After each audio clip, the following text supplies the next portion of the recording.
ఇప్పుడు వాడు ఇంతలో ఏదో బాగవుతుంది కదా ఇచ్చినప్పుడు మోసం ఏదో మళ్ళీ ఎలక్షన్ కోసం దానికోసం చేస్తారు తప్ప కడుపుండ ప్రేమ ఇచ్చేది ఇచ్చే ఉంటుందా? మనం ఉన్నప్పుడు కరోనా వచ్చింది. కరోనా వస్తే నేను రైతు బంధు ఆపలేదు.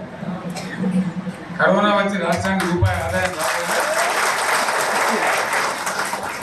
వ్యవసాయం అయితే జరగాలి కదా, తప్పదని చెప్పి ఈవెన్ కరోనా ఉంటే కూడా రైతు బంధు ఆపలేదు.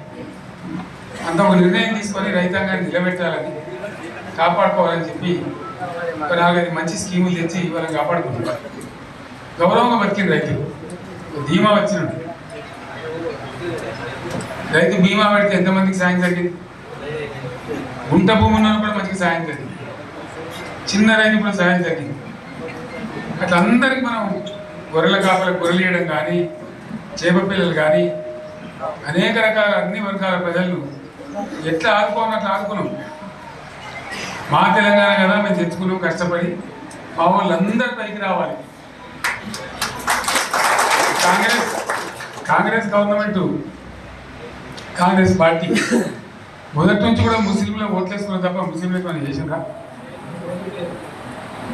ఇమాం మౌజానికి మనం జీతం ఇచ్చిందా?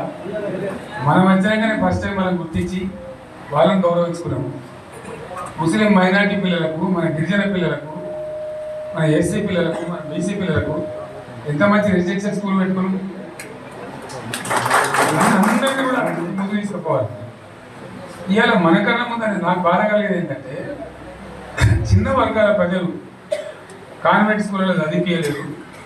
వాళ్ళ పిల్లలు కూడా బాగా చదవాలని చెప్పి ఎస్సీలకు, బీసీలకు, మన గిరిజనులకు, మన మైనార్టీ సోదరులకు గురుకుల పాఠశాలలు పెట్టారు. అద్భుతమైన చదువు చదువుతున్నారు. ఇవాళ మొత్తం రోజు బడి పిల్లలు విషాహారము, కడుపు నొచ్చుడు, బాధపడు, పొగులు అన్నం పెట్టుడు, పిల్లలు వెళ్ళిపోతున్నారు. ఆ స్కూళ్ళలో జిల్లాలకు వెళ్ళిపోతున్నారు. తల్లిదండ్రులు కూడా భయపడి తీసుకుపోతున్నారు. ఏం ఘోరం ఇది నాకు అర్థం కాదు. మళ్ళీ ఇది చేసిన కూడా ఇప్పుడు మళ్ళీ అదే కాంగ్రెస్ పార్టీ అంతేనా? మళ్ళీ పాత కాంగ్రెస్ మోపోయింది, మళ్ళీ కరెంట్ కోతలు మోపోయింది. ఎండాకాలానికి ఏం గతి అవుతుందో, మార్చి చెప్పులు ఏమవుతుందో, ఇంకా కరెంటు కోతలు మోపోయినాయి, మంచినీళ్ళు సరికొత్తలేవు, అడిగే నాతో లేడు. ఎవడన్నా గట్టిగా నిలబెట్టి నిలదీసినట్టు వారికి పోలీసు నిలబెట్టేయడం. ఇదేనా రాజ్యం? ఇట్లా ఉండదా రాజ్యం? ఎందుకు వచ్చింది ఈ పరిస్థితి చెప్తా. నాకే గుర్తులేదు. నేనేమంటున్నా అంటే, ఇట్లా అనేక పనులు చేసుకున్నాం. మనం గోదావరి నుంచి నీళ్ళు తెచ్చుకున్నాం. నీళ్ళు తెచ్చుకొని మంచినీళ్ళ తర్వాత సాగు నీళ్ళు ఎప్పుడో పడాలి.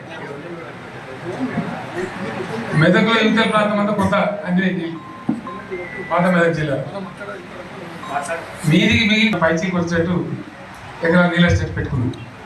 టెండర్లు పెంచడం, పనులు స్టార్ట్ అయినాయి, గుత్తేదారులు వచ్చిండ్రు, పనులు మొదలుపెట్టింది. ఇవాళ కాంగ్రెస్ గవర్నమెంట్ ఆ టెండర్లు ఎందుకు ఆపింది? సంగమేశ్వర, బసవేశ్వర ఎత్తిపోతల పథకాలు ఎందుకు నిలిపేసింది? ఎవరి కోసం నిలిపేసినట్టు? నేను హరీష్ రావుకి చెప్తున్నా, మీరు 2 తాలూకాల ప్రజలు కూడా సమీకరించి సంగమేశ్వర, బసవేశ్వర మీద పెద్ద ఎత్తున దండయాత్ర చేయాలని తప్పదు కదా.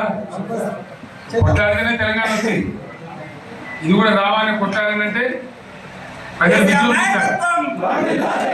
అయితేనే నీళ్ళు వస్తాయి. సంగమేశ్వర లిఫ్ట్ రావాల్సిందే, బసవేశ్వర లిఫ్ట్ రావాల్సిందే. ఖచ్చితంగా 2 తాలూకాలకు కూడా 1,50,000 నీళ్ళు వస్తే పంటలు పడితే మనం బతుకుతాం.